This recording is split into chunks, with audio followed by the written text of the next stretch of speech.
오늘 우리에게 주신 하나님의 말씀을 함께 보도록 하겠습니다. 사도행전 1장 8절입니다. 우리 한 절입니다. 네, 사도행전 1장 8절 한 절인데요. 합독하도록 하겠습니다. 네, 우리 다 같이 합독할게요. 준비 시작. 그러나 성령이 너희에게 내리시면 너희는 능력을 받고 예루살렘과 온 유대와 사마리아에서 그리고 마침내 아멘, 아멘입니다.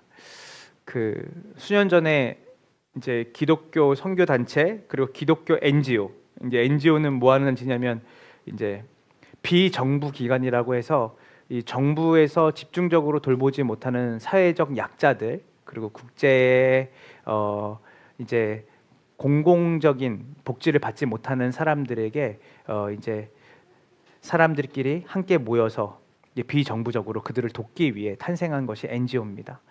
그래서 기독교 NGO가 있습니다. 대표적으로 예전에는 기아대책이나 이런 NGO가 있고 컴패션도 그런 NGO 중에 하나겠죠.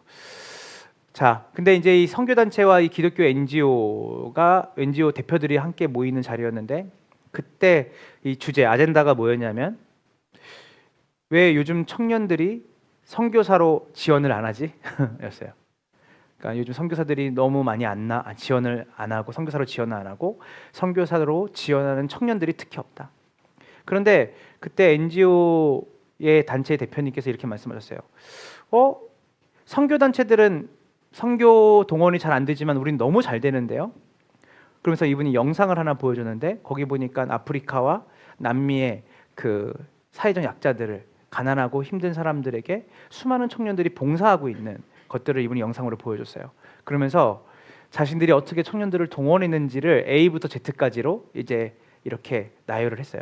근데 이거를 잘 듣고 있다가 어떤 여자 선교사님 나이 드신 한 분이 이렇게 말했어요. 근데 대표님, 저거는 선교는 아닙니다. 이렇게 얘기했어요.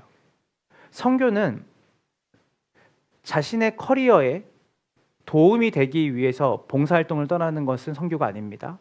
또 두 번째, 우리가 아무리 선교 동원이 안 된다고 하더라도 선교는 우리가 어떤 동정심이나 그리고 어떤 불쌍한 사람들을 내가 가지고 있는 자원을 좀 나눠주기 위해서 그 사람들한테 가는 것도 선교가 아닙니다. 그리고 궁극적으로 선교는 서류 몇 장을 사인하고 출발하는 것으로 가능하지 않습니다. 우리가 가끔 이제 TV를 보면 TV나 우리가 이제 미디어 매체를 보면 굶주린 많은 사람들을 보면서 불쌍한 마음 또 그리고 질병에 걸려서 죽어가는 사람들을 보면서 불쌍히 여기는 마음이 우리한테 있죠. 그래서 우리 이렇게 생각해요. 우리가 좀 도와줘야겠다 저들을. 그런데 이것이 궁극적으로 참된 선교와 전도의 이유가 되지 않는다는 거예요. 이것을 뛰어넘는 이유가 있다는 거예요. 우리가 전도하는 이유, 선교하는 이유, 이것을 뛰어넘는 이유는 뭐냐면 그리스도께서 십자가에서 이루신 놀라운 위대한 일을 우리가 체험했기 때문에 경험했기 때문에 그것을 전하지 않을 수 없는 절박함. 그것이 바로 선교의 동기가 되어야 된다는 거예요. 그래서 그분이 말씀하셨어요.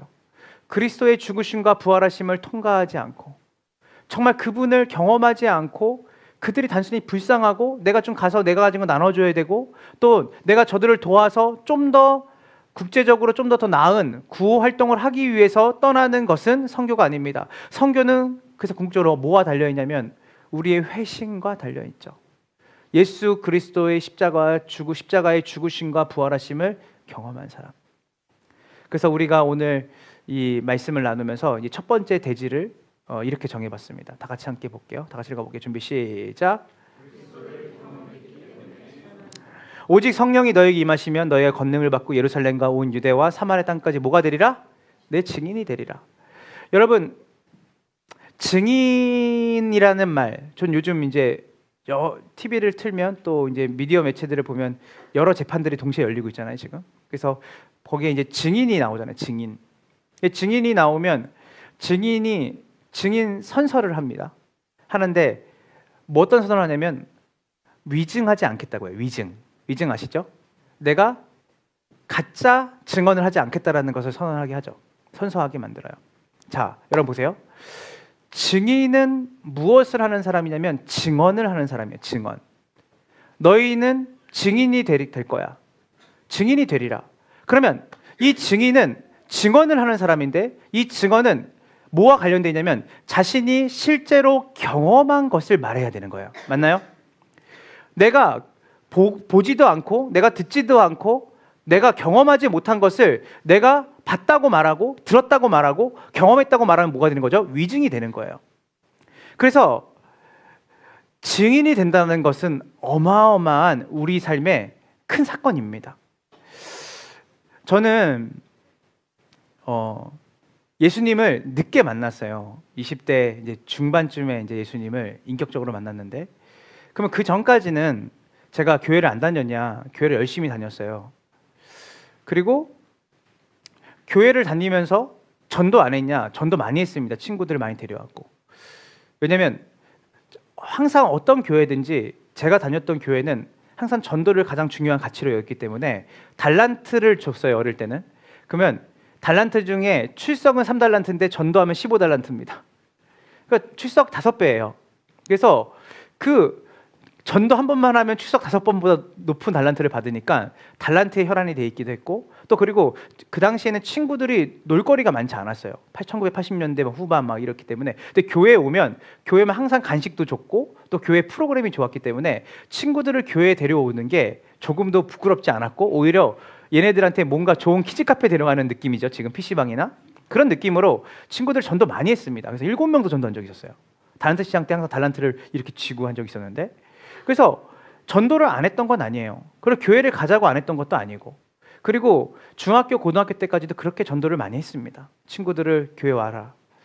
그런데 20대 이제 군 제대할 때쯤에 2005년도간이죠. 이제 제가 그때 예수님을 만났어요. 예수님 만났다는 걸 어떻게 하냐면, 제가 만나는 예수님을 인격적으로 만났다는 거는 이제는 주님의 말씀대로 살고 싶은 마음이 들었다는 거예요. 내가 원하는 삶이 아니라 주님이 원하시는 삶을 살고 싶은 마음이 제 안에 들어왔어요. 이것이 제가 주님을 인격적으로 만났다고 말하는 제 표현입니다. 만났는데 예수님이 너무 좋은 거예요. 청소년기 때 과거에 힘들게 살았던 상처 이런 기억 하나도 안 나요. 여러분 그거 아세요? 현재가 너무 좋으면요, 과거가 기억이 안 나요. 근데 저는 제대하고 나서 진짜 앞이 캄캄할 때 예수님 만났는데 너무 좋은 거예요. 예수님 안에서 꿈을 꿨어요. 제가 뭐냐면, 복음이 전해지지 않는 곳에 뭐가 같이 들어가면 좋을까 생각했는데, 학교와 병원과 교회가 이 복음이 전해지지 않는, 그러니까 unreached peoples라고 말하는데, 그러니까 복음을 듣지 못한 사람들, 아직도 복음 안에서 발견되지 않은 사람들한테 복음을 전하기 위해서 학교 200개, 교회 200개, 병원 200개를 짓고 싶다.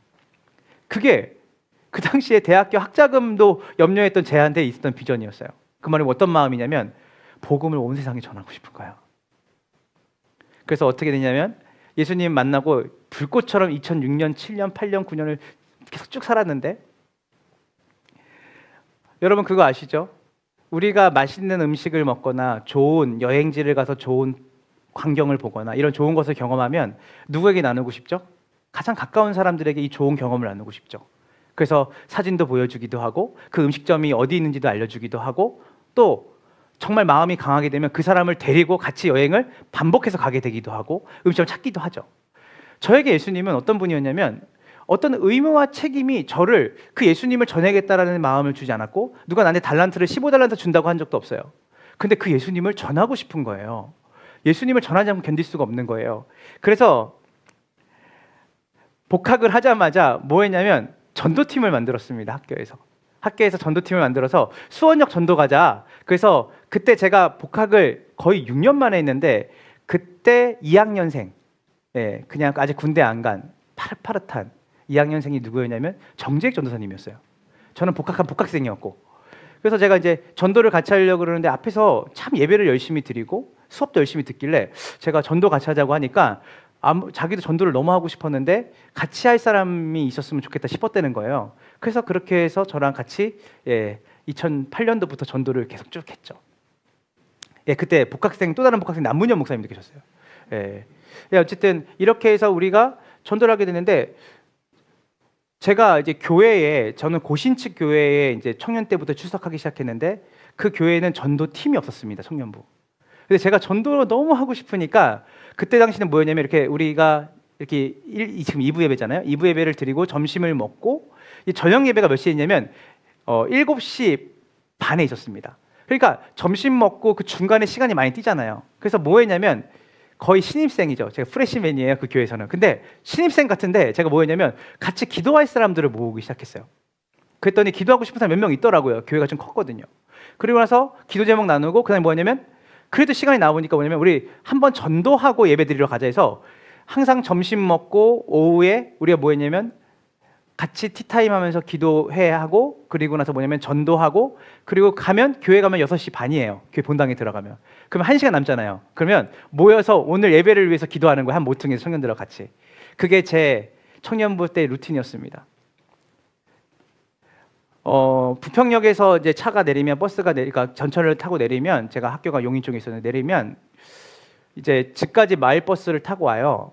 24-1번이었을 것 같아요. 그 타고 오는데 근데 마을 버스 비도 아깝기도 하지만 일단은 마을 버스 타는 것보다 걸으면 한 30-40분인데 걸으면서 좀 기도하고 전도하면 좋겠다라는 생각이 저한테 늘 있었습니다. 좀 우스운 기억이지만 뭐 이렇게 평일날 저녁 때 남문현 목사님이랑 같이 남문현 목사님 안 계신데 귀가 많이 간지러울 것 같은데 가림님 교회에서 그 남문현 목사님이 가끔 이제 저희 집 쪽으로 놀러 와요. 인천으로. 집이 성남인데 그러면 놀러 오면 잘 대접해야 되잖아요. 그래서 볼링을 치러 많이 갔습니다. 제 친구랑 같이. 그러면 이제 볼링 치러 가면 항상 이제 가다 보면 이제 그 인천 부평에 가면 테마의 거리가 있어요. 테마의 거리를 지나면 부평시장 쪽으로 가는데 부평시장 쪽에 볼링장이 하나 있었는데 그 테마의 거리 지나면 우리가 뭘 했냐면 한 명이 이렇게 말해요. 우리 볼링 한 판 치기 전에 전도 한번 하고 가자. 이런 애들이 있어요. 그러면 저녁 때기 때문에 지금은 사람이 많이 없는데 그때만 되면 뭐 아쿠스라는 나이트가 있었고 거기는 나이트클럽 중심으로 사람들이 엄청 많았는데 그럼 뭐 하냐면 셋이서 20살 중반 친구 셋이서 그 구석에서 같이 기도하고 그러니까 술 취한 사람이든 안 취한 사람이든 셋이서 1시간 동안 전도하는 거예요. 전도하면 항상 열매가 있었어요. 어디서 전도하냐면 그 나이트클럽 맞은편에 편의점이 하나 있는데 거기 파라솔이 하나 있어요. 파라솔 있으면 음료나 이런 것들 물들을 사가지고 지나가는 사람들한테 물하고 이거 음료수 주면 고맙다고 하면 잠깐 앉아서 잠깐 저희 얘기 들어도 돼요. 들어주세요 하고 전도하고 그랬어요. 미쳤죠. 한마디로 말해서 미쳤습니다. 가는 곳곳마다 어떤 생각을 했냐면 저들은 알까? 예수님이 저들을 위해 죽으셨다는 사실을. 어느 날은 이제 D.L. 무디라는 사람의 책을 읽기 시작했어요. 그 D.L. 무디라는 사람은 뭐냐면 마이크가 제대로 대중화되지 않은 시절에 무려 1억 명한테 복음을 전했던 사람이거든요. 대중 집회로. 근데 D.L. 무디가 항상 그 D.L. 무디 일기를 보면 뭐라고 써 있냐면 그날 하루를 마무리하기 전까지 단 한 명의 사람에게라도 자기가 복음을 전하고 잠자리 든다는 거예요. 이게 20대 중후반에 제 마음에 불을 지른 거예요. 그래서 제가 그때 우성 아파트라는 걸 살았는데 상곡동에. 그러면 일단은 모든 일정 마치고 끝나면 집에 들어갈 때 9시, 10시가 돼요. 그러면 그때 그 같이 살았던 친구가 한 명 있었어요. 그러면 그 친구랑 뭐 하냐면 전도하고 들어가려고. 그러면 아파트를 이렇게 탐색을 해요. 범죄를 짓는 게 아니라 전도하려고. 어느 날은 여고생을 한 명을 따라가서 둘이 복음 전하려고 그래서 저기요 했는데 이 여학생이 소리를 깍 지르면서 도망치는 거예요. 그런 적도 있었고 그리고 그냥 복음을 전하는 벤치에 앉아있는 사람들 누구든 그 가슴이 콩닥콩닥 뛰는데도 복음을 전하고 들어가려고 그렇게 20대를 보냈습니다. 그렇게 전하고 했어요. 근데 제가 어떻게 이렇게 복음을 전할 수 있었을까? 달란트를 주지 않았는데 제가 예수님을 진짜 만났기 때문이에요. 우리가 좋은 음식을 먹으면 좋은 음식을 경험한 것을 주변 사람이 나누고 싶은 것처럼 그 예수님을 진짜 만나니까 그리고 그분이 나의 죄에 대해서 십자가를 잘려 죽으시고 그분이 부활하심으로 내가 영원한 생명을 얻었다는 것이 누가 들으면 지혜 없는 얘기, 누가 들으면 허튼 소리라고 들리지만 이게 너무 좋은 거예요. 그래서 누구를 만나면 항상 뭐냐면 기승전, 전도를 어떻게 하지? 대화를 하면 진짜 약 파는 사람처럼 복음을 전해야 되는데 그러다가 1시간 동안 밥만 먹고 끝나면 집에 들어오면 그렇게 처참한 거예요, 제 마음이. 오죽하면 친구 한 명이 이제 조용이라는 친구가 있었는데 이제 그 친구가 군대를 입대하기 전에 이틀 전에 이제 저를 부른 거예요. 거기 친구들이 많더라고요. 그러더니 이제 그 집이 어디였냐면 막걸리 집이었습니다. 이 친구가 이틀 전에 자기 간다고 이제 같이 부른 거예요. 그래서 갔는데 제가 12시 넘어서 나갔습니다. 집에 있다가 나갔는데 이 친구가 저한테 이렇게 말해요. 장서가, 너 교회 나가면 그렇게 이쁜 여자들이 많냐? 너 요즘 왜 이렇게 나오래도 안 나오고? 너 교회 가면 뭐가 너한테 득이 되는 게 있냐? 물어보는 거예요. 근데 여러분, 제가 막걸리집에서 이 친구한테 아담과 하와의 원죄부터 시작해가지고 복음을 전했어요. 근데 이 친구가 그거를, 친구들 다 갔는데 그 새벽녘에 2-3시간 동안 그거를 진지하게 듣는 거예요. 근데 이 친구가 군대를 진짜 가고 싶어 하지 않았거든요. 두려워서. 근데 그 얘기를 듣더니 제가 그날이 금요일이었고 이 친구가 입대 날이 월요일이었는데 제가 그럼 주일날 우리 교회에 오면 같이 예배를 드려볼래? 했는데 저는 그 얘기를 하고 까먹고 이 친구 며칠 사이지만 이 친구가 오겠어 싶었어요. 왜냐면 이 친구가 학교에서 말썽꾸러기였거든요. 고등학교 때. 근데 주일날 저는 11시 다 돼서 갔는데 이 친구가 10시 반부터 교회 뒤에 앉아있는 거예요. 그래서 내가, 야, 네 여기 어떻게 앉아있냐? 했더니 교회 오겠다고 했잖아. 나 언제 기도 받니? 자기가. 그래서 예배를 다 드리고, 그리고 나서 이 친구는 군에 입대하고 저는 이 친구보다 군대를 1년 반 늦게 갔는데 이 친구가 말년휴가 나올 때쯤에 제가 이제 군에 입대하는데 이 친구를 교회 수련회에 제가 넣어놓고 갔어요. 그러니까 이 친구 나랑 같이 가는 줄 알고 수련회 신청했다가 수련회장 가려고 버스를 타니까 제가 없더래요. 근데 그렇게 하고 수련회 가서 이 친구가 하나님을 만났네. 둘이 미친 듯이 전도했습니다, 진짜. 그 노란색 조그만 차였는데 그 마티즈 같은 차 이 친구가 하나 직장 다니면서 얻어가지고 그거 가지고 수원역으로, 인천서부터 수원역, 고집은 얼마나 센지 주변에 전도하면 되는데 수원역을 하나님이 주셨다고 마음 먹었기 때문에 인천에서 수원역까지 일주일에 3번 직장 끝나면 기다렸다가 가서 수원역에서 둘이 전도 엄청 했어요. 한 명이라도 안 나가면 막 진짜 친구기 때문에 쌍욕을 하면서 네가 이럴 수 있냐, 네가 뭐 주님 배신할 수 있냐, 막 이렇게 하면서 막 기도하고, 그리고 교회 방송실에 가면 항상 우리가 밤 9시에 모여서 수원역을 품고 기도하고 그렇게 살았습니다. 어떻게 이럴 수 있었냐면요, 진짜 예수님을 만났거든요. 진짜 예수님을 경험했거든요. 복음은 말해야 한다라고 하는, 복음을 전해야 한다라는 것에 대한 의무와 책임 이전에 내가 예수님을 만나고 나서는 이제는 복음을 말하지 않을 수 없는 소식이 된 거예요. 예수님께서 우리에게 뭐라고 말씀하셨냐면 오늘 본문의 말씀이죠. 그러나 성령이 너희에게 내리시면 너희는 능력을 받고 예루살렘과 온 유대와 사마리아에서 그리고 마침내 땅끝에 이르러서 뭐가 될 것이다? 내 증인이 될 것이다. 자, 이 성령 하나님이 우리 가운데 오시면 2가지 희한한 일이 벌어져요. 여러분, 지금 여러분 안에 성령 하나님이 계시다는 걸 믿으시죠? 누구든지 그리스도의 영이 아니고서는 예수를 뭐라고 시인할 수 없다? 주라 시인할 수 없다. 그러니까 예수님을 믿는 그 순간에 그리스도의 영이 우리 가운데 계시는데, 지금 여러분 안에 눈에 보이지 않지만 하나님이 여러분 안에 계시는 거예요. 그분이 오시면 첫 번째, 여러분의 삶 가운데 내 인생의 주인이 내가 아니라 이제 누가 주인이 되신 거예요? 예수님이 주인이 되시는 삶으로 내 삶을 드리기를 원하는 마음이 생겨나요. 완벽하진 않지만 그 마음이 기울어져요. 이제는 하나님이 원하시는 삶을 살고 싶다. 마치 아까 제가 하나님 말씀대로 살고 싶다라는 마음이 들어요. 누가 오시면? 성령이 우리 가운데 오시면. 이게 예수를 믿는다는 거예요. 2번째, 희한한 일이 벌어져요. 뭐예요? 따라해보세요. 증인이 돼요. 이제는 예수님을 전하게 돼요. 예수님을 주변에게 말하게 돼요. 예수님에 대해서 소개하고 싶어져요. 마치 내가 정말 좋은 음식점, 좋은 여행지를 가는 것을 누군가에 자랑하지 않고서는 견딜 수 없는 것처럼 그 예수님을 전하지 않고서는 견딜 수 없는 마음이 들어요. 그 예수님이 뭐라고 말하냐면, 성령이 임하시면 어떤 일이 벌어지냐면 예수님께서 너의 삶 가운데 이루신 일을 전하지 않을 수 없는 사람이 될 거다 네가. 그럼 자연스럽게 2번째 대지로 우리는 이어져 갑니다. 다 같이 읽어볼게요. 준비 시작. 자, 누가복음 24장 44절부터 48절까지를 한번 읽어보도록 하겠습니다. 준비 시작. 그때 그들의 마음을 열어주시고 그들에게 말씀하셨다. 이렇게 기록되어 있다. 곧 그리스도는 고난을 겪으시고 사흘째 되는 날에 죽은 사람들 가운데서 살아나실 것이며 그의 이름으로 제사함을 받게 하는 회개가 모든 민족에게 전파해야 될 것이다 하였다. 예루살렘에서부터 시작하여 너희는, 자, 이게 뭐냐면 예수님께서 뭘 말씀하시냐면 부활하시고 나서 제자들에게, 야, 성경에 기록된 모든 것이 다 나를 기록한 거야. 자, 그래서 성경은 누구 중심으로 읽어야 돼요? 예수님 중심으로 읽어야 돼요. 예수님이 그렇게 말씀하셨어요. 성경의 모든 내용은 누구를 가리킨 거다?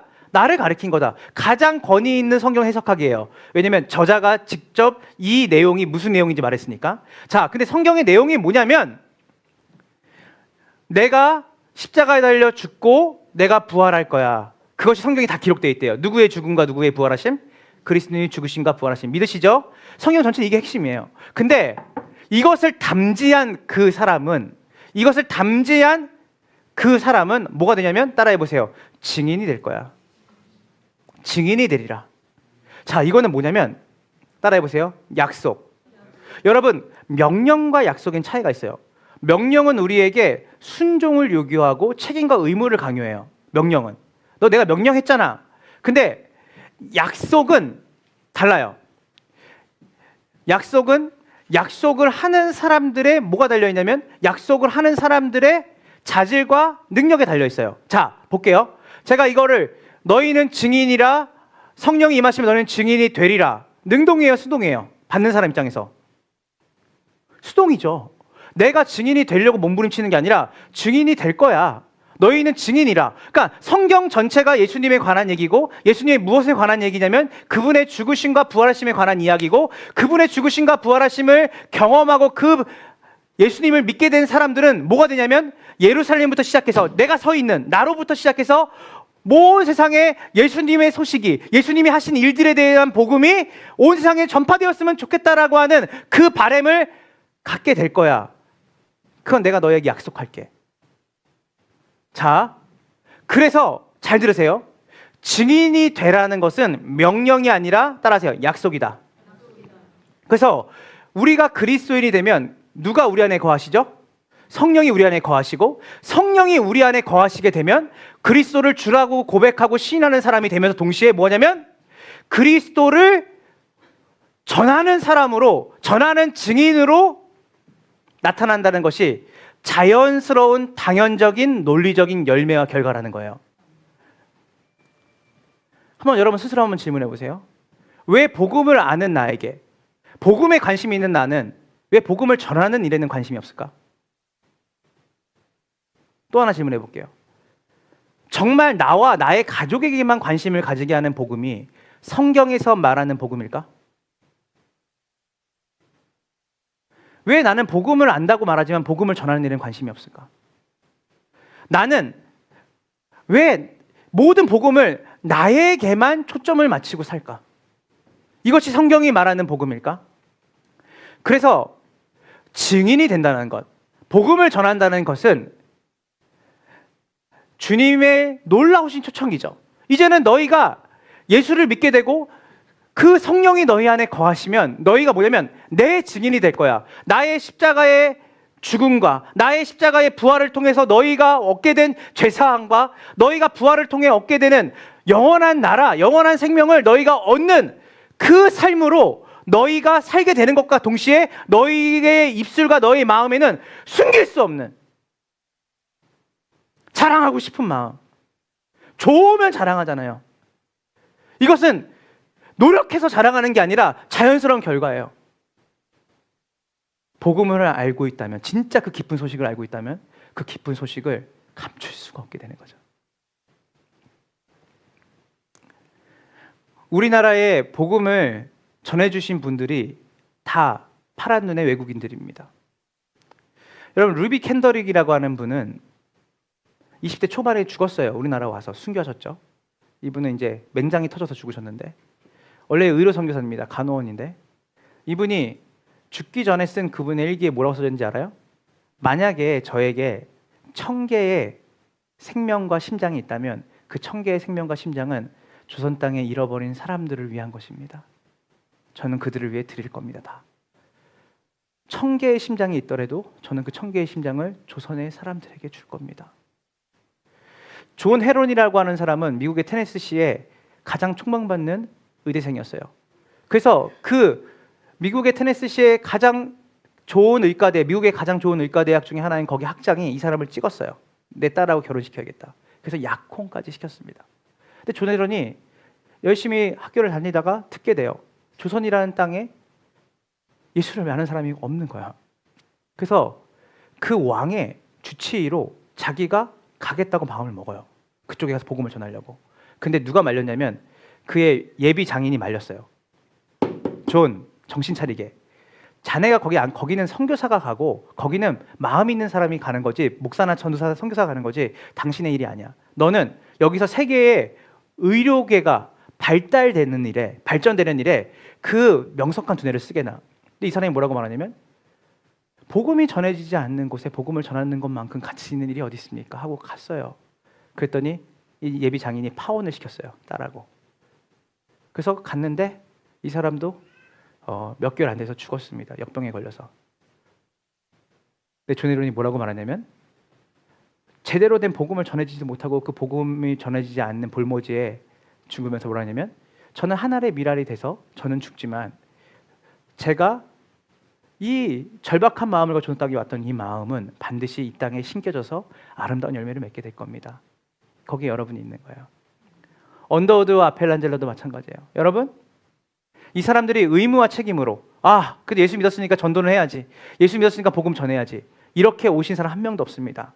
이들은 하나님의 말씀을 어쩔 수 없는 의무감으로 우리에게 전해서 우리에게 이 복음이 온 게 아니에요. 전하지 않으면 안 되는 절박감에 의해서 그 복음이 우리 가운데 전파가 된 거예요. 제가 예수님 만나고 나서 온 세상에 어떻게 보였냐면 사람들이 저들은 알까? 그리스도께서 저들을 위해 죽으신 사실을 알려주지 않으면 모르니까. 검단신도시의 맛집을 누가 얘기해주지 않으면 여기 오신 분들은 아무도 모르니까 전해줘야 되니까. 마틴 루터 킹 주니어라는 분 아시죠? 인종차별에 맞서서 싸웠던 분이죠. 어떤 분은 이분을 민족주의자로 평가하는 분이 있어요. 자기가 흑인이니까 자기의 민족을, 자기의 그 피부 색깔을 지키려고, 그것을 인권을 존중받으려고 그는 싸웠다. 근데 우리는 알죠. 이분은 독실한 크리스찬이에요. 이 마틴 루터 킹 주니어가 암살당하는 그날 바로 전에 이제 주일 설교를 하고 이동하다 죽었는데 그 주일 설교가 굉장히 예언적입니다. 앞으로 자기에게 일어날 일들에 대한 일을 마치 알고 있었던 것처럼. 그가 설교했던 게 뭐죠? 선한 사마리아인에 대한 설교였어요. 여러분 잘 아시죠? 강도 만나서 죽어가는 사람이 있었죠. 한 사람이. 그때 제사장과 레위인, 그러니까 쉽게 말해서 신실하게 하나님을 사랑하고 그리스도를 따르겠다라고 하는 그 당시에 있던 사람들입니다. 근데 이들이 강도 만난 사람이 신음하면서 죽어가고 있는데 이들이 그냥 지나쳤어요. 왠지 아세요? 율법에 의하면 그들이 생각하는 형식적인 법에는 시체를 만들면 자기들도 더러워지기 때문이에요. 레위인과 제사장은 예배를 드려야 되거든요. 근데 그 시체를 만지면 혹시나 이 사람이 죽은 사람이면 자기들도 불결해지니까 못 본 척하고 지나갑니다. 그리고 이런 마음을 품었을 거예요. 우리는 빨리 가야 되니까 누구라도 좀 지나가다가 보면 좀 도와줬으면 좋겠다. 우린 너무 바쁘고 우리는 지금 우리가 해야 될 일이 너무 많기 때문에. 마틴 루터 킹 주니어의 설교예요. 마틴 루터 킹 주니어가 이렇게 말했어요. 우리는 내가 누군가를 도와주면 나에게 어떤 피해가 있을지를 먼저 생각한다는 거예요. 내가 저 사람에게 복음을 전하기 위해서 나는 얼마만큼의 돈을 써야 되지? 저 사람이 정말 하나님을 만나기 위해서 나는 얼마만큼의 내 시간을 써야 되는 거지? 내가 저 사람에게 복음을 전하기 위해서 나는 얼마나 많은 나의 삶을 낭비해야 되는 거지? 나에게 어떤 피해가 있을까? 제가 이제 그저께 집에 요즘 오선우가 친구들을 많이 데려옵니다. 진짜 많이 데려와요. 통보하듯이 데려와요. 친구 데려갈게요. 안 돼, 오늘은. 막 이래요. 그러면 알았어, 데려와. 그러면 예전에 한 명 데려왔는데 요즘 두세 명씩 데려와요. 데려왔는데 다 축구복 입고 와요. 집에 들어올 때 1학년 애들이. 들어와서 애들이 우리 집에 와서 축구를 하려고 해요. 그러면 이제 막 혼내요. 안 돼, 축구하면 안 돼. 그러면 또 축구 게임을 하려고 해요. 게임도 안 돼, 우리 집에서. 그러면 애들이 막 진짜 막 비비 꼬고 난리가 나죠. 그러면 제가 나가서 축구해. 그러면 싫대요, 자기들은. 자기들끼리 하는 게 재미없대. 그래서 내가 그렇게 하고, 그래 그러냐? 그러면서 그러면 너네 여기서 얌전히 있다가 5시까지 집에 가 하고 이제 제가 나와서 이제 운동을 좀 하려고 나왔는데 운동하러 가는 마음에 하나님이 제 마음에 이 마음을 주시는 거예요. 야, 너 쟤네랑 가서 들어가서 나오라 그래서 축구 같이 해라. 근데 제가 근데 저는 오늘 해야 될 분량이 있는데요. 제 분량이. 애들하고 놀아주면 저 그거 오늘 못해요. 해라. 관계를 쌓고 복음을 전해야 되지 않겠냐. 그래서 나와 하나님만이 아는 거죠. 다시 돌아갔어요. 다 준비해서 나갔다가 다시 그 앞에까지 제가 운동하려는 데까지 가려다가 다시 돌아와가지고 야 축구할래 했더니 애들 셋이서 막 미쳐 날뛰어요. 막 와! 막 그러면서 밖에 영하 날씨인데 해가 저무는 내가 그래서 집에 안 가도 되냐 몇 번 물어봤어요. 그랬더니 괜찮대. 엄마가 보면 괜찮대. 근데 이 세 놈이 초등학교 1학년 중에서 축구 제일 잘한대요. 자기들이. 잘하더라고요. 그래서 제가 2대1로 편먹고 하자니까 어른이니까 3대1로 해야 된대. 와, 1시간을 떴는데 한 10km 런닝한 것보다 더 힘들었어요. 저는 하얗게 돼서 나중에 말을 못 하겠더라고. 그러더니 애들이 이제 가더니 선우가 저한테 아이스크림을 사달래요. 그래서 제가 야 이렇게 또 놀았는데 또 아이스크림까지 했더니 사달래. 그래서 내가 그래? 했더니 내려갔는데 제일 비싼 아이스크림 3개를 고르는 거예요. 애들이. 그래서 내가 그래? 너네들? 그래서 사줬어요. 사줬는데 제가 이렇게 하는 틈에 보니까 축구하는 데 있어서 5학년짜리 애들 남자애들 2명이 계속 앉아서 추운데 장갑도 안 끼고 게임을 하면서 우리 축구하는 거 계속 보고 있는 거예요. 남자애들 5학년이. 그래서 내가 너희도 축구 좋아하니? 했더니 축구 좋아한대. 그래서 내가 그럼 진작에 얘기하지 했더니 그럼 다음 주에 우리 축구하러 있을 때 만나면 같이 할래 했더니 하겠대. 그래서 제가 이제 애들하고 같이 이제 사진 찍으면서 야 내가 이렇게 축구를 하려고 하는 이유가 여러 개 있는데 너 선우 아빠 목사님인 거 알지? 했더니 애들이 안 돼. 네, 교회 가봤을 했더니 한 번도 안 가봤대. 그래서 내가 그러면 교회 왜 안 와? 했더니 교회 가는 게 무서워서 못 간대요. 엄마 아빠 반대하는 건 아니고 교회 가는 게 약간 낯설대요. 자기네가. 그래서 그러냐 그렇게 하고 다음 주에 또 축구하자 했더니 선우가 가장 좋아해요. 막 축구하자 또 하자 이렇게 해요. 저한테 엄청난 피해가 있었죠. 시간, 재정, 그리고 내 체력. 원래 해야 될 분량을 걔네들 때문에 못 해가지고 이틀 동안 못 했어요. 근데 이 마틴 루터 킹 주니어가 이런 말을 해요. 내가 저 사람들을 도와주면 나에게 어떤 피해가 있을까라고 하는 생각은 우리가 가지면 안 되는 생각입니다. 내가 도와주지 않으면 저 사람은 어떻게 되는 것일까? 내가 이 연말에 이 추운 이 계절에 내가 우리 아버지 어머니, 예수 믿지 않는 아버지 어머니에게 내일이 기회가 있고 내년에 기회가 있을 거라 생각하는 내 가까운 지인, 친척들, 난 너무 바쁘게 살고 난 주일 예배 너무 열심히 드리고 나는 열심히 내가 종교 생활 하는데 우리 아버지 어머니는 누군가 도와주겠지. 누군가가 내 친한 친구, 절친 누군가 인도하겠지. 내가 그 사람들 또 교회 데려오려면 내가 얼마나 많은 통화를 마음 없이 해야 될까? 그리고 내가 돈을 써야 될까? 시간을 써야 될까? 요즘 바쁜데 지치는데 그것까지 해야 돼? 한번 잘 생각해 보세요. 영원에 대한 문제가 목전에 있다고 생각해 보세요. 내가 저 사람 도와주면 내가 내 지인에게, 내 친구에게, 내 가족에게 복음을 전하기 위해서 나는 어떤 피해를 입어야 될까 아니라 내가 전하지 않으면 내 사랑하는 아무개에게 누가 복음을 전하지? 저 사람은 어떻게 되는 것일까?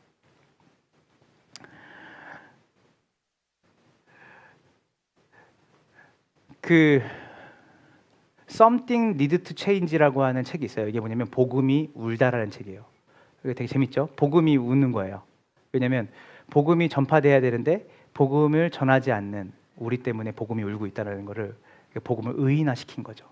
근데 그 책에 보면 그 책을 누가 썼냐면 여러분이 잘 아는 그 레디컬이라는 책이 있거든요. 주황색 책, 되게 베스트셀러. 그 레디컬의 데이비드 플랫이라는 분이 이 두 번째 책을 썼는데 이게 베스트셀러입니다. 한번 여러분 꼭 읽었으면 좋겠어요. 복음이 울다. 진짜 감격이 돼요. 이 데이비드 플랫이 이렇게 교회를 개척해서 교회가 수천 명이 된 거예요. 40대 초반의 나이에. 그 어마어마한 어떻게 보면 목회적으로 차세대 미국을 대표하는 지도자일 수도 있죠, 이 사람이. 근데 이분이 설교를 늘 할 때마다 주일날 맨 뒤에 유색 인종이 한 명이 있는 거예요. 백인들을 대상으로 목회를 많이 했는데 이분이. 그 뭐냐면 아시아 사람인 것 같은데 이 사람이 주일만 되면 눈물을 훔치고 계속 맨 뒤에서 집중해서 데이비드 플랫을 보니까 데이비드 플랫 눈에 띄는 거예요. 많아도 사람이. 근데 그 사람이 어느 날 이제 끝나고 나서 이제 인사를 하는데 목사님이 인사를 하는데 악수를 하는데 이 사람이 오더니 목사님 설교에 많은 감명을 받고 있고요.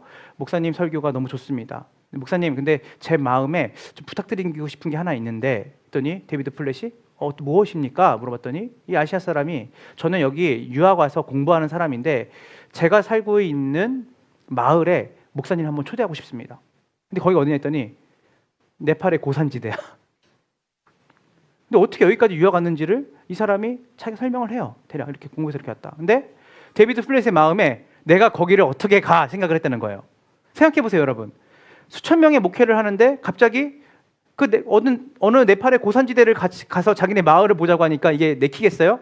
자기가 내가 거길 어떻게 가지? 그리고 이걸 당회한테 얘기를 해서 그리고 사람들한테 어떻게 이걸 알지? 왜냐면 거기 가려면 최소 한 달은 잡아야 되는 거예요. 그 마을을 가려면. 그러니까 뭐 3, 4일, 일주일을 거기서 가는 게 아니라는 거예요. 그래서 아유, 네 하면 웃으면서 이렇게 무마해서 그냥 보냈다는 거예요. 한번 갔으면 좋겠다. 저도 한번 가보고 싶네요. 이렇게 보낸 거죠. 근데 데이비드 플랫이 그때부터 자기 마음이 부담이 되는 거예요. 이상하게 가야 될 것 같은 마음이 드는 거죠. 그래서 참다 못 참고 가야겠다는 마음을 먹고 교회에 알리고 광고를 하고 그 사람을 따라 그 마을에 가게 돼요. 거기서부터 이 책은 시작이 돼요. 가는데 고산지대에 살고 있는 소수 민족 중에 한 명인 거예요. 네팔의 고산지대. 5,000m, 해발 5,000m 이상의 사람들이 살고 있다는 것을 저는 그 책을 통해 알았어요. 그러니까 단 한 번도 고산지대를 벗어나지 않고 마을의 일가를 이뤄 사는 사람들이 많은데 데이비드 플랫이 그 사람과 그리고 가이드 한 명과 함께 그 사람의 고향 마을로 가는데 가다가 보니까 저 위에서 한 남자아이가 이제 이렇게 조그만 말에다가 계속 뭔가를 돌돌 싸매가지고 끌고 내려오는 거예요. 그 높은 산에서. 그래서 이제 데이비드 플랫이 궁금하니까 저거를 왜 가지고 내려오는지, 저게 뭔지를 좀 알려주세요. 물어봤더니 이 가이드가 통역을 해주는 거죠. 저거는 저 친구의 아버지가 죽으셔서 그 아버지를 화장터에, 마을 대대로 전통적으로 자기들이 화장을 지내는 화장터에 그 아버지의 시신을 태우러 가는 중이랍니다. 그래서 데이비드 플랫이 그 어린 친구가 그걸 또 가지고 가고 이렇게 하니까 같이 가주고 싶은 마음이 들었던 거죠. 그리고 보고 싶었던 거예요. 어떻게 화장을 하나. 그래서 같이 동행하고 싶습니다 했더니 이 아이가 통행해도 좋다고. 그래서 가는 거, 화장터로 간 거예요.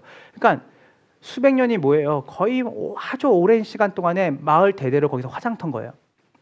갔는데 이 친구가 이제 그 시신을 태우는 거죠. 태우면 어떻게 되죠? 이제 불이 붙고 연기가 오르잖아요. 근데 데이비드 플랫이 이 친구한테 물어요.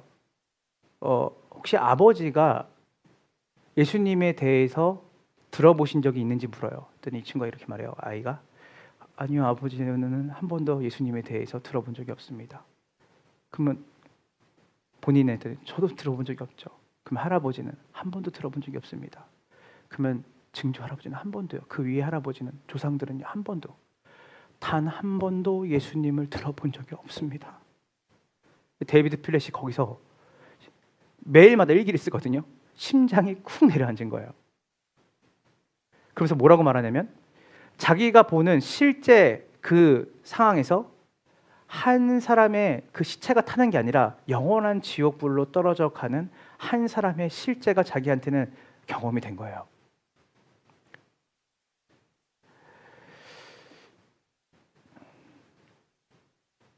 주님이 우리한테 이 절박한 마음을 주시는 거예요. 복음을 듣지 못한 사람들, 복음을 알지 못하는 사람들, 괜찮겠지. 내년에도 기회가 있겠지. 내후년에도 기회가 있겠지. 이 연말에 하나님께서 매년마다, 지금이 우리가 사실은 교회 절기로 대림절이거든요. 우린 대림절을 지키지 않아요. 대림절은 뭐냐면 이 땅에 오신 초림하신 예수 그리스도를 기다리는 날이에요. 저희는 대림절을 기념하진 않지만 크리스마스를 기념하죠. 작년부터 우린 크리스마스 때 작정자를 품고 태신자를 품고 그들을 초대하는 걸 했습니다. 우리 교회에 안 다녀도 돼요.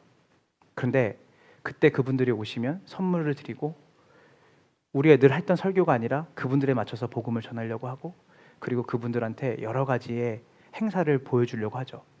공연들을. 왜 그럴까요? 예수님이 오신 것은 인자가 온 것은 잃어버린 자를 찾으러 오셨다고 했어요. 크리스마스를 기념하는 것은 트리를 장식하고 우리가 멋들어지게 우리 안에 뭔가 환호성하고 기쁨을 즐기는 날이 아니라 주님이 오신 목적이 이루어지는 것이 크리스마스를 가장 잘 보내는 겁니다. 저는 잃어버린 한 사람이 잃어버린 우리 육의 부모일 수도 있고요. 육의 가족일 수도 있고 때로는 내 가장 친한 친구일 수 있어요.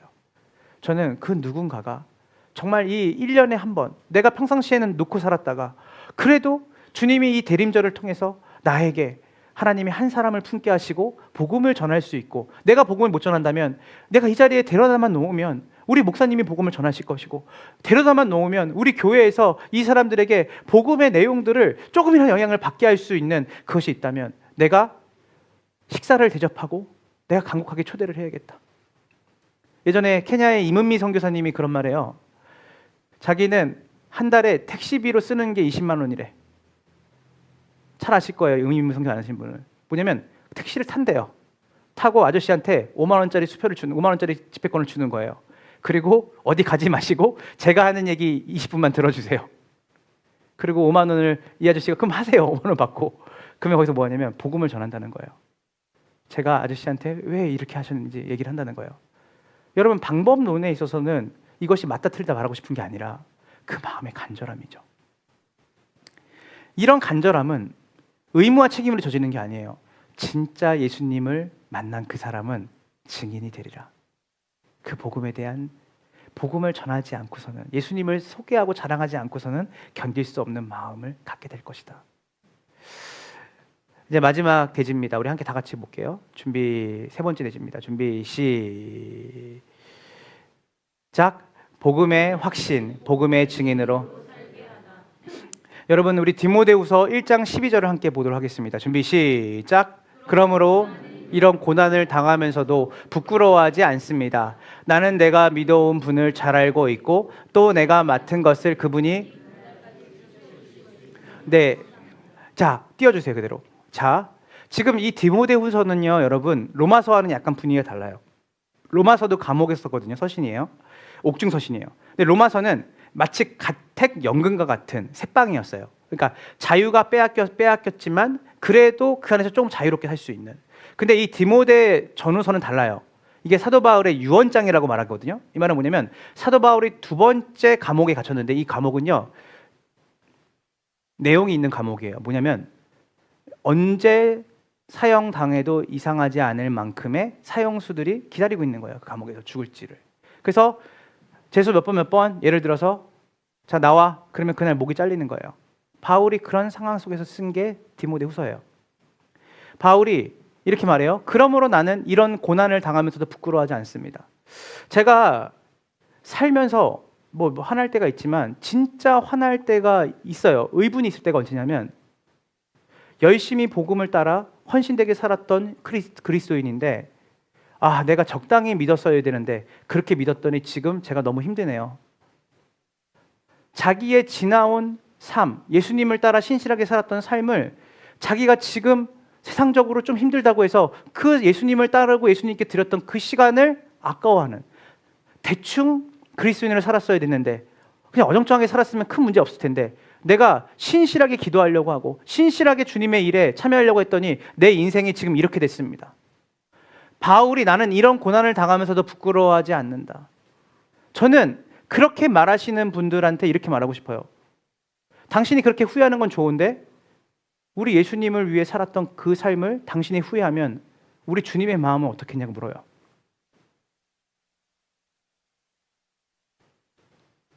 바울이 감옥 안에서 보세요.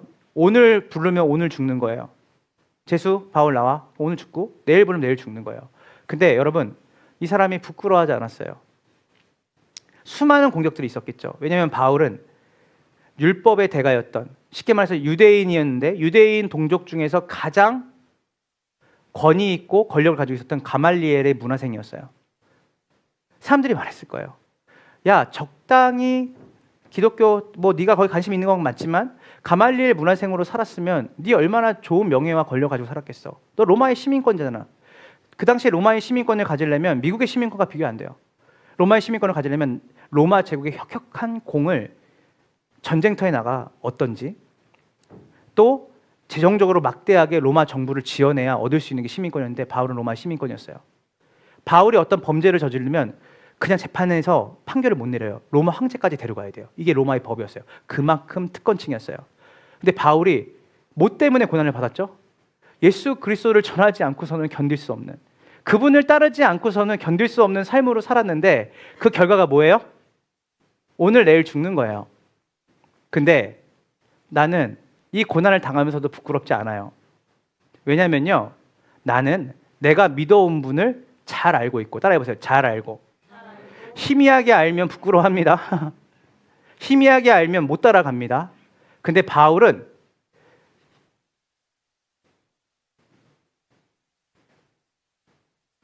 그리스도를 잘 알았어요. 내가 받은 게 뭔지 알았어요, 자기가. 그리고 자기가 약속하신 것이 뭔지 알았어요. 잘 알고 있었어요. 그리고 또 내가 맡은 것을, 이 맡은 것이 뭔지 아세요? 복음 전파의 사명이에요. 내가 증인된 사명, 주님이 나에게 주신 사명을 바울은 알고 있었어요. 자기가 왜 이 땅에 존재하는지. 그리고 그분이 그날까지, 여기서 말하는 그날은 자기의 생물학적인 죽음을 넘어서 예수님이 재림하시면서 주님이 오실 때까지 주님께서 나에게 주신 사명과 소명을, 증인의 사명과 소명을 붙들고 계실 것을 나는 확신합니다. 여기서 이제 확신이라는 단어가 되게 중요한데요. 여기 물컵 있잖아요. 이 확신은 어떤 거냐면, 이 물컵에 물을 넘치게 하려면 뭘 더 담으면 되죠? 맞아요. 물을 더 담으면, 여기 이만큼 찼는데 물을 더 담으면 물이 어떻게 될까요? 흘러 넘치겠죠. 여기서 확신은 뭐냐면 컵에 담은 물이 넘쳐서 흐르는 것을 의미해요.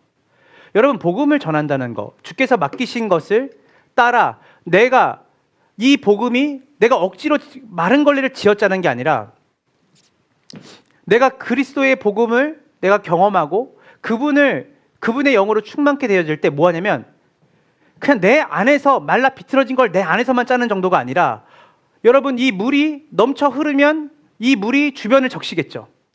바울은 확신이 있었어요. 복음에 대한 확신이 있었고, 예수 그리스도의 다시 오실 것에 대한 확신이 있었고, 그는 부끄러워하지 않을 만큼 예수 그리스도가 자기의 인생의 가장 큰 보물이었고 가치였어요. 복음의 증인으로 산다는 것은, 여러분이 내가 증인으로 살아야지, 전도해야지가 아니라, 내가 가진 그 예수 그리스도의 놀라운 복음의 소식이 나에게 너무 감격이 되는 거예요. 기쁨이 되는 거예요. 그래서 이것이 흘러가는 거예요. 예루살렘에서 시작했던 그 복음이 예루살렘을 넘어서 온 유대와 사마리아 땅까지 이르게 될 거다. 그것은 강요도 아니고 명령도 아니다. 그 사랑을 깊이 아는 자, 그리고 그 복음을 진짜 경험한 자는 그 복음을 자랑하며 살아갈 수밖에 없다라는 거예요. 여러분, 이런 생각 해본 적 없어요? 왜 나는 기쁘지 않지? 왜 내 삶이 역동성이 없지? 교회는 나가는데 왜 이렇게 나는 그냥 그때뿐이지? 왜 그런지 아세요? 여러분이 증인으로 안 살아서 그래요. 사람이 목적대로 살 때 가장 행복한 법이거든요. 생각해 보세요.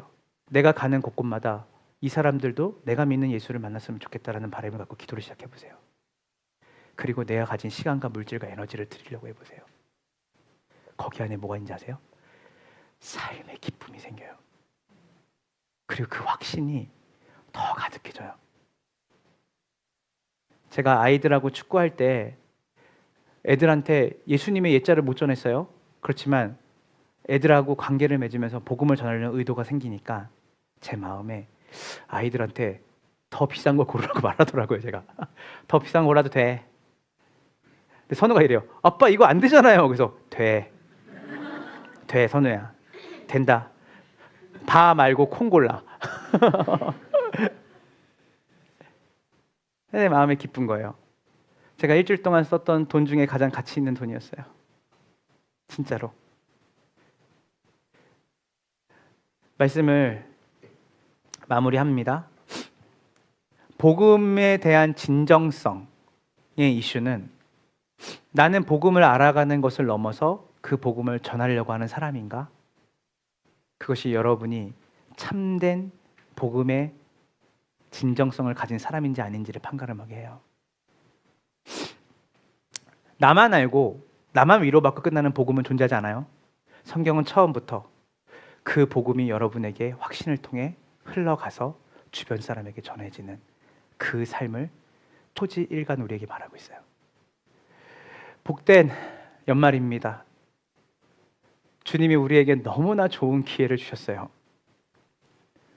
1년 내내 전도를 얘기하고 싶고 복음을 전파하는 걸 얘기하고 싶지만 그렇게 얘기하지 않아요. 왜냐면 그거는 라이프지, 그건 이벤트가 아니니까. 그런데 이 연말에 하나님이 대림절을 맞이해서 진정한 크리스마스의 의미가 잃어버린 한 사람을 찾으러 주님이 오셨다면 우리도 그 잃어버린 한 사람을 찾는 그 일에 우리의 물질과 시간과 우리의 에너지를 드리는 것이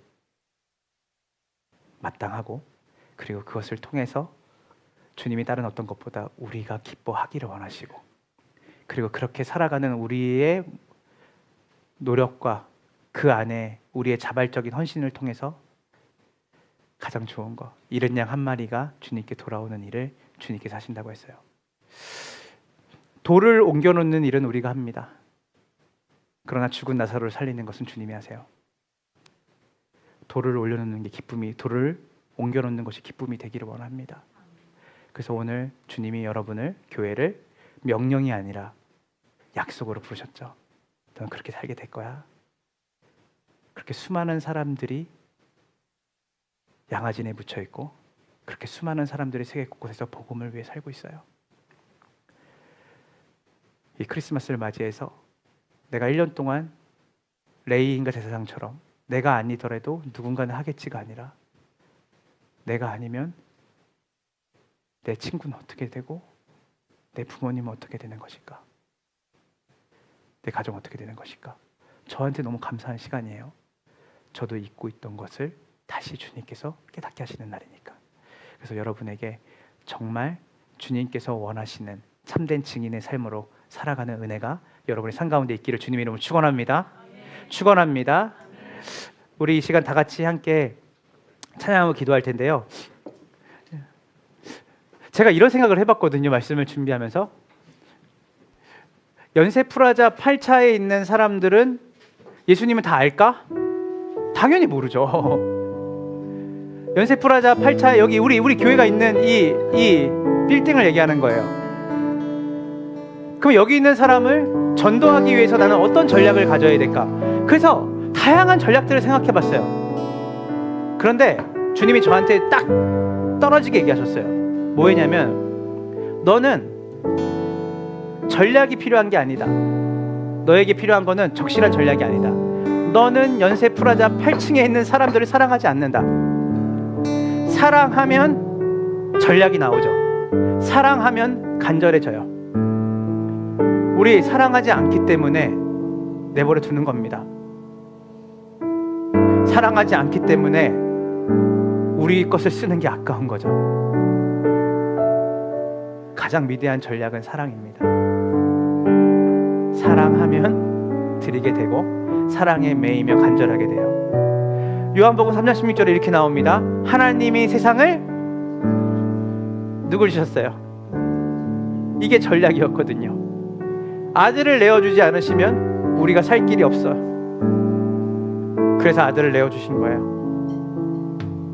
우리의 이슈는 바른 삶을 살고 대단한 삶을 사는 게 아니라, 우리의 가장 큰 우리의 이슈는 주님이 우리를 얼마큼 사랑하셨고, 주님이 어떠한 희생을 우리에게 하셔서 우리를 구원하셨는지 잘 몰라요. 우리는 너희가 내 증인이 될 거다. 내가 너희를 사랑한 것에 대한 증인, 그리고 그것으로 또 누군가를 내게로 이끌어오는 그 증인이 될 거다. 오늘 이 시간에 다른 어떤 것보다 주님, 예수 그리스도의 사랑의 증인이 되기 원합니다. 사랑에 매이기 원합니다. 그 사랑이 나를 선을 넘게 만들고 내 안전지대를 벗어나게 만들고 내가 움츠려 있던 것들, 움켜쥐고 있던 것들을 피는 것으로 나아가기 원합니다. 선생님, 이 선물을 왜요? 그냥요. 선생님, 왜 식사를 대접하려고 해요? 그냥요.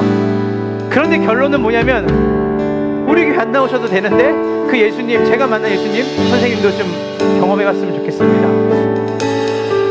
그 말, 그리고 그 삶, 우리 안에 그 사랑이 충만케 되어지는 이 대림절이 되기를 주님으로 축원합니다. 우리 함께 찬양하며 나갑시다.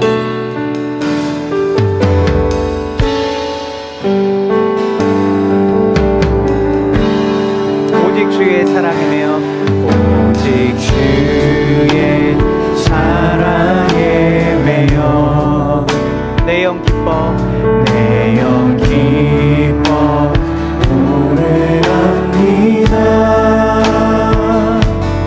이 소망의 언덕 기쁨의 땅에서 주께 사랑드립니다.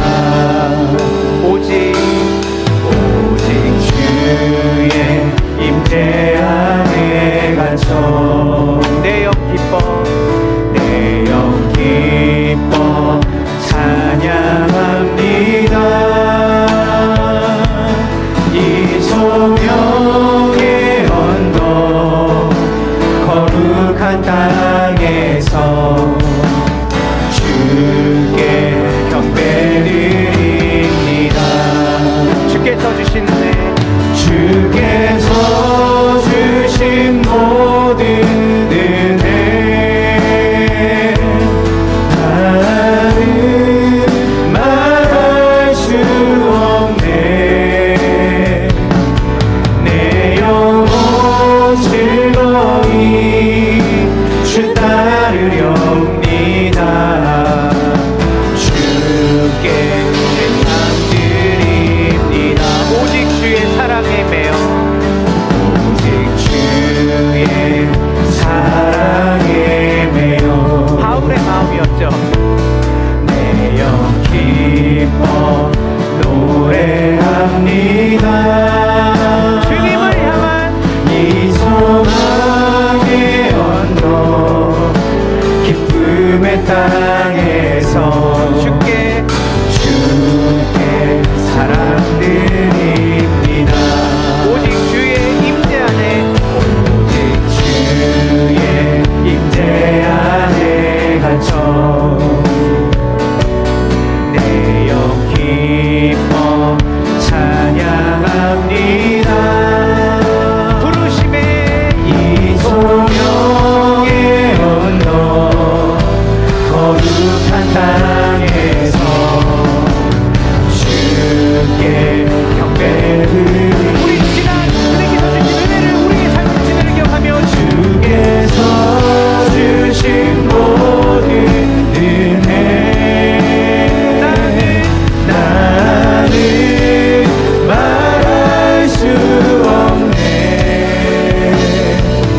내 영혼 즐거이 주 따르렵니다.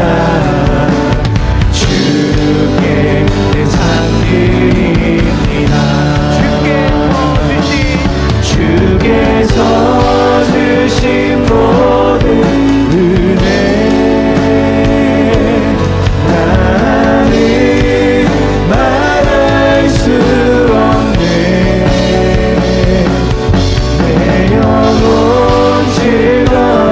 즐거이 주 따르렵니다. 주께 내 삶 드립니다. 우리 목소리로 주께서 주신 모든 은혜 나는 말할 수 없네. 내 영혼 즐거이 주 따르렵니다. 주께 내 삶 드립니다. 우리 눈을 감고 주께서 주신 은혜를 기억하며 주께서 주신 모든 은혜 나는 말할 수 없네. 내 영혼 즐거이 주 따르렵니다. 주께 내 삶 드립니다. 제가 아는 집사님이죠. 되게 친해요. 우리 교회에서도 몇 번 간증하러 왔었는데 그분이 이제 광주를 떠나서 서울 강동구로 이제 온다는 거예요. 그 제가 갑자기요? 했더니 한 3-4개월 생각했대요. 근데 그 이유가 뭔지 아세요? 가족 중에 아버지만 예수를 안 믿는데요. 내 아버지가 70이 넘으셨는데 자기가 20살 때 독립을 해서 부모님이랑 같이 살았던 시간이 없대요. 20살 이전밖에 없대요. 근데 어느 날 아버지를 봤는데 아버지가 너무 쇠약해져 있더래. 이러다가 아버지가 가실 수 있겠다 싶었대요. 그래서 아내랑 상의를 했대요. 우리 애들이 아직 어릴 때, 그래도 아버지가 애들이 어린 손녀딸들이 예쁠 때, 예뻐할 때 애들이 매개가 돼서 아버지 교회를 갔으면 좋겠는데, 내가 사업이 문제가 아니라 다른 게 문제가 아니라 우리 아버지가 예수님을 만나는 거, 그 일에 가야겠대. 그래서 제가 물었어요. 여러 가지 보니까 복잡한 게 많대. 근데 목사님, 복잡한 것도 아버지의 구원에 관련돼서 생각해 보니까 단순하더라고요. 그래서 결정했고 집을 내놨대요. 그래서 3월달 빠르면 3월달에 오려고 합니다. 기도해 주세요. 되게 멋지다고 생각했어요. 되게 멋지다고 생각했어요. 보이지 않잖아요, 세상 사람들은. 이게 자기가 잘하고 있는 터전을 떠나서 그 아버지의 한 사람을 옆에 있으면서 구원하려고 하는 그 마음. 그래서 목사님 염려하지 마세요. 서울 가더라도 한 달에 한 번은 저희 교회로 올 거예요. 그때 아버지를 데려왔으면 좋겠어요. 그리고 자기가 하고 있는 사업이 있는데 그 사업도 아버지 은퇴하시고 나서 아버지랑 같이 있을 시간이 없으니까 아버지를 같이 일을 하자고 했대요. 그래서 아버지도 같이 하겠다고 하셔서 너무 좋은 기회를 맞이했어요. 아버지가 일을 잘할지 못하지만 그래도 아버지 옆에서 제가 삶을 보여줄 수 있으니까 그게 감사한 것 같습니다. 저는 오늘 이 시간에 그분에게 있는 그 마음, 영원한 것을 보고, 그리고 그 영원한 것을 전하고자 하는 그 사랑은 예수님을 닮은 사랑이라 생각합니다. 하늘 보자 버리시고 우리를 위해 오신 예수님. 그래서 오늘 이 시간에 두 가지를 기도할 텐데, 첫 번째 기도합시다. 주님, 우리가 그리스도의 사랑에 매이기를 원합니다. 사랑에 매이면 선을 넘을 수 있습니다. 사랑에 매이면 내가 가지고 있는 경계를 넘어서, 안위를 넘어서 그 한 사람이 예수님을 만나고 예수님께 돌아오는 그 일에 내 자존심 버릴 수 있죠. 내가 가진 건 투자할 수 있습니다. 주님이 한 알의 밀알이 땅에 썰어져 죽지 않으면 많은 열매를 맺을 수 없다 했습니다. 오늘 이 시간 다 같이 함께 기도할 때, 주님, 오늘 이곳에 단 한 명도 빠짐없이 검단 함께하는 교회의 모든 성도들이 이 주일에 오직 주의 사랑에 매여서 이 대림절을 맞이하고, 오직 주의 사랑에 매여서 성탄절을 주님 앞에 드리는 하나님 귀한 우리가 되게 하여 주시옵소서. 우리 이 시간 다 같이 우리 안에 잃어버렸던 주님의 사랑 회복되게 하시고, 그 사랑이 우리 안에 머물러 있다면 우리를 넘어서 넘쳐 흘러 내 가족들에게, 내 지인들에게, 내 주변에 있는 이웃들에게 전해질 수 있도록 하나님 우리에게 주의 사랑으로 충만케 되어지는 이 복제 주일 되게 해달라고 우리 이 시간 다 같이 주를 향하며 주께 기도하며 나아갑니다.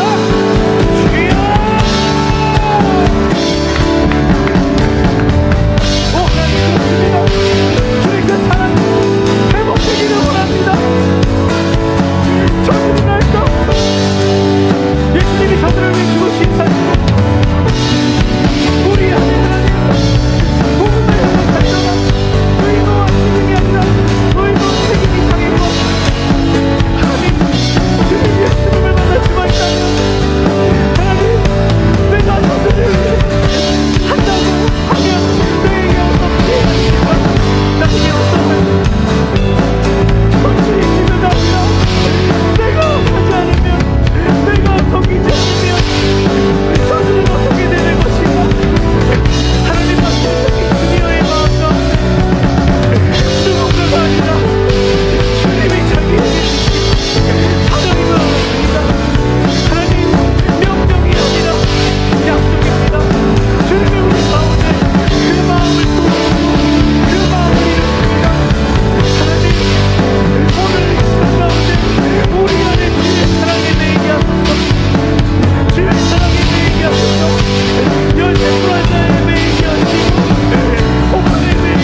시간 다 같이 이번에 우리 두 번째 기도할 때 눈을 감고 아직 태신자 작정을 안 쓰신 분이 있을 겁니다. 그것을 쓰게 하는 거는 여러분을 귀찮게 하는 게 아니에요.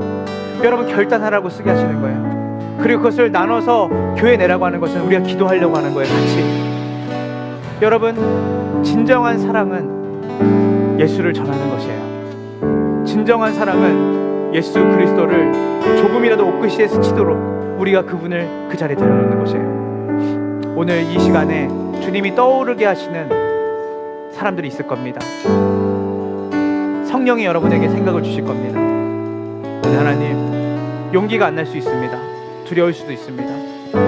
그거는 여러분 수준의 걱정과 두려움이에요. 주님이 여시면 그 마음이 열립니다. 주님이 일하시면 열릴 수 있습니다. 죽은 나사로를 살리는 건 우리 못합니다. 주님이 하시는 거예요. 기도는 돌문을 옮기는 겁니다. 오늘 이 시간 우리 한 30초 동안 잠잠하게 기도하는 가운데 하나님, 우리에게 2주 동안 품고 우리가 섬기고 정말 하나님 앞에 우리가 하나님의 복 앞에 세워야 될 하나님 사람들이 있다면 떠오르게 하시고 그들을 품고 우리가 함께 기도하며 나아가기를 원합니다. 우리 이 동안 이 시간 30초 동안 침묵으로 우리에게 하나님이 품게 하실 또 품게 하실 영혼들을 주님 가르쳐 달라고 기도합시다.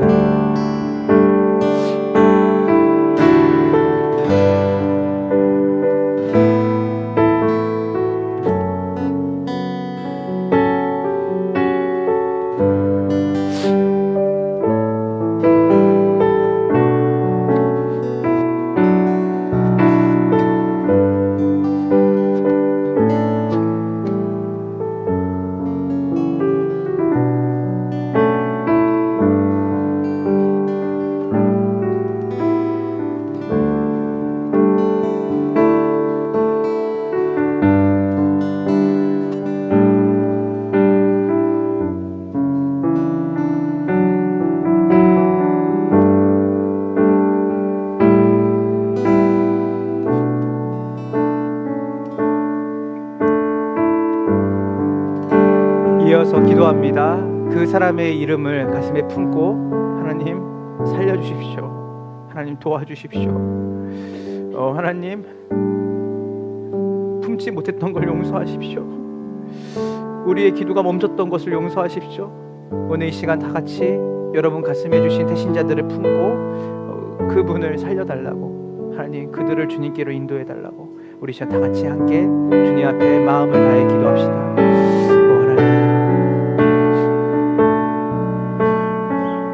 우리로서는 할 수 없는 주님께로 가능한 일 주님 붙잡아 주셨습니다. 마음을 열어주십시오. 그 상한 마음을 열어주시고 청하여 주시고 붙잡아 주시옵소서. 주님의 마음 우리는 못합니다. 그러나 주님 하시소서. 우리 안에 넘치는 사랑 하나님 품고 쉬게 하여 주소서. 주의 사랑을